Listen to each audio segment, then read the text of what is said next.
Hi உறவுகளே, good afternoon. எல்லோரும் எப்படி இருக்கீங்க உறவுகளே? நேற்று வந்து நாங்கள் பாலக்காடு பக்கத்தில் அண்ணா ஹோட்டல்னு சொல்லி ஒரு ஹோட்டல், திருச்சூர் ரோடு, அங்கே போயிட்டு வந்தோம். சீ ஃபுட் சாப்பிட்ணும் அப்படின்னா கொஞ்சம் காஸ்ட்லியாக தான் இருக்குது, ஆனால் செம்ம டேஸ்ட்டாக இருக்குது. மட்டை அரிசி, நார்மல் சாப்பாடு எல்லாமே வச்சுருக்காங்க. குழம்பெல்லாம் சூப்பராக இருந்துச்சு.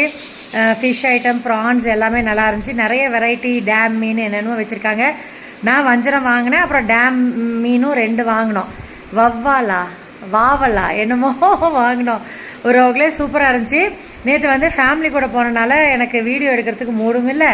அப்புறம் விலாகே எடுத்து 50 வீடியோ எடுத்து விலாகாக எடிட் பண்ணி போட்டாலும் ஒரு 500 பேர்த்துக்கு மேலே ஒன்றும் சப்போர்ட்டும் பண்ண போகிறதில்ல. 500 பேர் தான் பார்க்க போகிறாங்க அப்படின்ட்டு விட்டுட்டேன். 1800 வீடியோ இருக்குது இன்னும் போஸ்ட் பண்ணாமல் அப்படின்ட்டு நேற்று வீடியோ எடுக்கல. சும்மா அந்த கார்டன் மாதிரி போட்டிருக்காங்க, அது நல்லா இருந்துச்சு, அதை பார்த்தேன்.